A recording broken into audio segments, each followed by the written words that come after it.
یہ کہتا ہے کہ یا رسول اللہ جلدی آئیے، لشکر اندوہ میں ہم گر چلے، کہ یا رسول اللہ صلی اللہ علیہ وآلہ وسلم آپ جلدی سے آئیے اور ہمیں اس غموں کے پہاڑ سے، اس غموں کے لشکر سے، ان ڈھیر سارے غموں اور مصائب سے ہمیں نجات دلائیے جن میں ہم پھنس گئے ہیں۔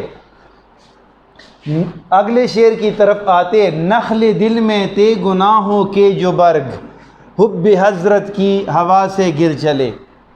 نخل دل، نخل کہتے ہیں درخت کو، پودے کو، یعنی دل کا پودا۔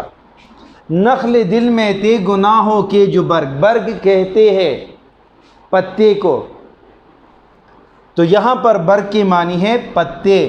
حب حضرت، حب حضرت، حب کہتے ہیں محبت کو، حضور صلی اللہ علیہ وآلہ وسلم کی محبت کی ہوا سے گر چلے، گر چلے یعنی گر گئے۔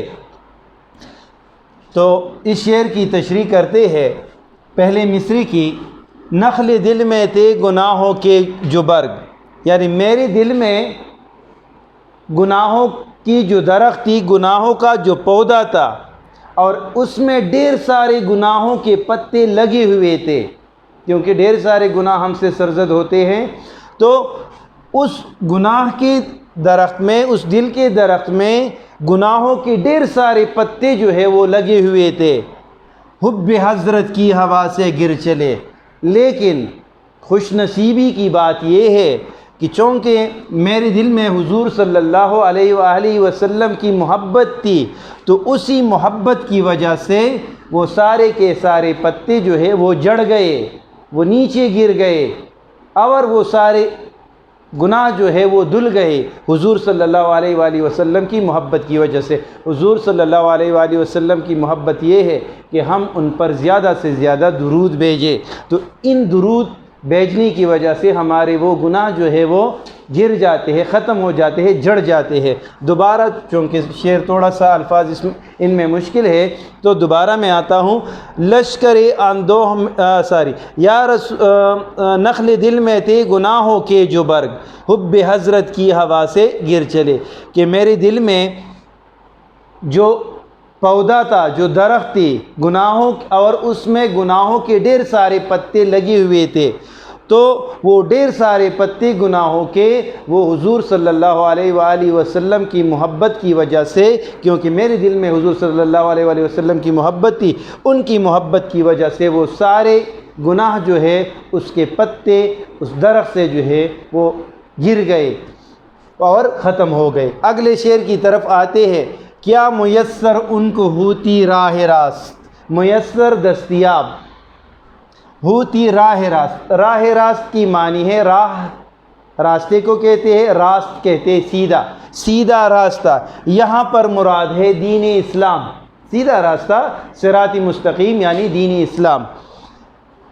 کیا میسر ان کو ہوتی راہ راست، چال پر کب آپ کی کافر چلے، چال نقش قدم، اور یہاں آپ جو ہے یعنی آپ صلی اللہ علیہ وآلہ وسلم، کافر جو انکاری لوگ ہیں، جو ہمارے نبی دین اور اللہ کو نہیں مانتے۔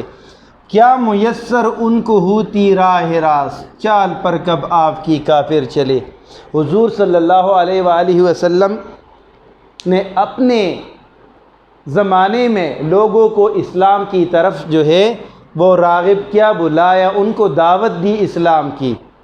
ڈھیر سارے لوگ جو ہے وہ آپ کی دعوت کو قبول کر کے مسلمان ہو گئے، اور ان کی دنیا کے ساتھ ان کی آخرت بھی سنور گئی۔ لیکن کہتے ہیں کہ یہ کافروں کی بدنصیبی تھی کہ وہ آپ کے نقش قدم پر نہیں چلے، تو جب وہ آپ کے نقش قدم پر نہیں چلے تو ان کو سیدھا راستہ کیسے ملتا؟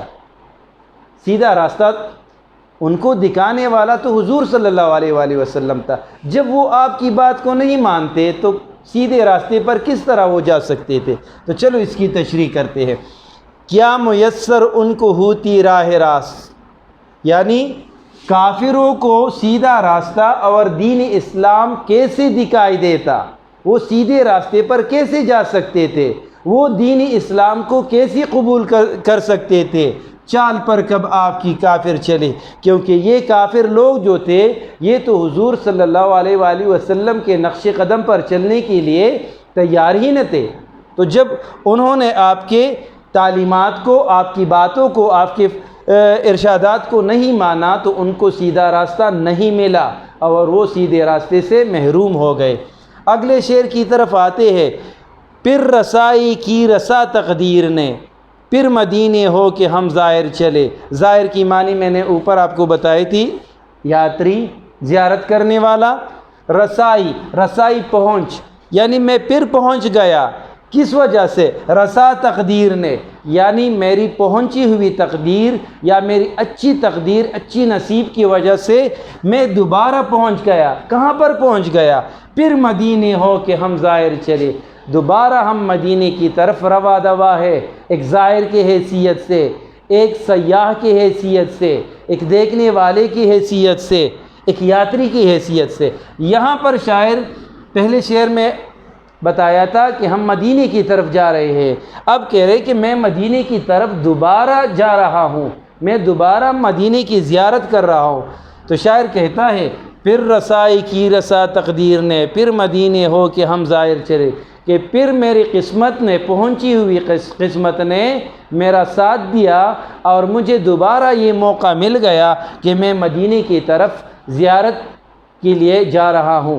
تو ایک زائر کی حیثیت سے میں اپنے آپ کو خوش نصیب سمجھتا ہوں کہ مجھے دوبارہ مدینے جانے کا موقع مل گیا۔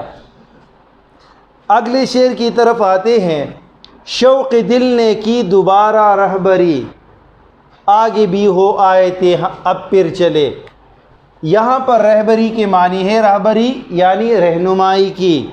شوق دل، دل کے جذبے نے، دل کے شوق نے، آگے بھی ہو آئے تھے، آگے بھی ہم گئے تھے، پہلے بھی ہم گئے تھے مدینے، اب پھر چلے، اب دوبارہ۔ یہاں پر پھر چلے یعنی دن پھرنا، خوشحالی کے دن آنا، قسمت بدلنا۔ یہاں پر پھر چلے یعنی دوبارہ گئے۔ شوق دل نے کی دوبارہ رہبری، میرے دل میں مدینے جانے کا ایک شوق تھا، ایک جذبہ تھا، اور اسی جذبے اور شوق نے جو ہے میری رہنمائی کی، اور اب میں دوبارہ مدینے کی طرف جو ہے وہ جا رہا ہوں مدینے کی زیارت کے لیے۔ انسان کے دل میں جو شوق ہوتا ہے، جو جذبہ ہوتا ہے، عموماً وہی جذبہ، وہی لگن، وہی شوق جو ہے وہ اس کے ٹارگٹ کو حاصل کرنے میں اس کی مدد کرتا ہے۔ من طلب فقد وجدا، جس نے جس چیز کی طلب کی اس چیز کو پایا۔ تو یہاں پر شاعر کہتا ہے، شوق دل نے کی دوبارہ رہبری، آگے بھی ہو آئے تھے اب پھر چلے، یعنی میرے دل میں مدینے جانے کا ایک شوق تھا، ایک جذبہ تھا، اور اسی جذبے نے میری رہنمائی کی، اور میں پہلے بھی مدینے گیا تھا اور اب میں دوبارہ جا رہا ہوں۔ آخری شعر کی طرف آتے ہیں، راہ حضرت میں اڑتا ہوں امیر۔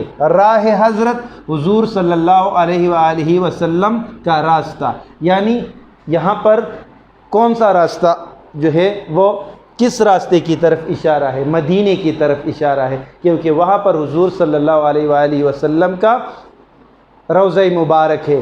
تو کہتے ہیں کہ میں حضور صلی اللہ علیہ وآلہ وسلم کے راستے میں اڑتا ہوں۔ اب اڑنا کیوں استعمال کیا ہے؟ یعنی میں بہت تیز جا رہا ہوں۔ پرندے جو ہے وہ اڑتے ہیں، انسان نہیں اڑتے، دوسرے جانور نہیں اڑتے، پرندے اڑتے ہیں، ان کی رفتار ہم سے زیادہ ہوتی ہے۔ تو یہاں پر تیز رفتار کو ظاہر کرنے کے لیے شاعر نے اپنے چلنے کو اڑنا جو ہے وہ کہا ہے۔ اڑ کے کیا مجھ سے کوئی طائر چلے، طائر پرندہ۔ تو یہاں پر جو ہے یعنی اڑتا ہوں اور پرندہ ایک دوسرے کے مناسبت سے یہ الفاظ جو ہے یہ آئے ہیں۔ شاعر کہتا ہے کہ میں حضور صلی اللہ علیہ وآلہ وسلم کے راستے میں اس تیز انداز سے، تیزی کے ساتھ جا رہا ہوں کہ میں جا نہیں رہا بلکہ میں اڑ رہا ہوں۔ اڑ کے کیا مجھ سے کوئی طائر چلے، اور میں اتنی تیزی کے ساتھ اڑ رہا ہوں کہ کسی پرندے کی کیا مجال کہ وہ مجھ سے تیزی سے جو ہے تیز رفتاری کے ساتھ مجھ سے آگے ہو اور مجھ سے تیز اڑے۔ یعنی میرے دل کا جذبہ جو ہے وہ مجھے حضور صلی اللہ علیہ وآلہ وسلم کی طرف بہت تیز تیز جانے پر مجبور کر رہا ہے، اور میں اتنی تیزی سے جا رہا ہوں کہ میرا اس طرح تیزی سے جانا اڑنے کی مترادف ہے، اور یہ اڑنا بھی عام اڑنا نہیں ہے، بلکہ یہ اڑنا جو ہے پرندوں کے اڑنے سے بھی بہت تیز ہے۔ تو عزیز طلبہ، یہ آج کے لیے کافی ہے۔ میں امید کرتا ہوں کہ انشاءاللہ تعالی آج کے سبق سے آپ نے ان اشعار کا مطلب جو ہے وہ سمجھا ہوگا اور آپ کو آسانی ہوگی۔ آج کے لیے اتنا کافی ہے۔ اللہ حافظ۔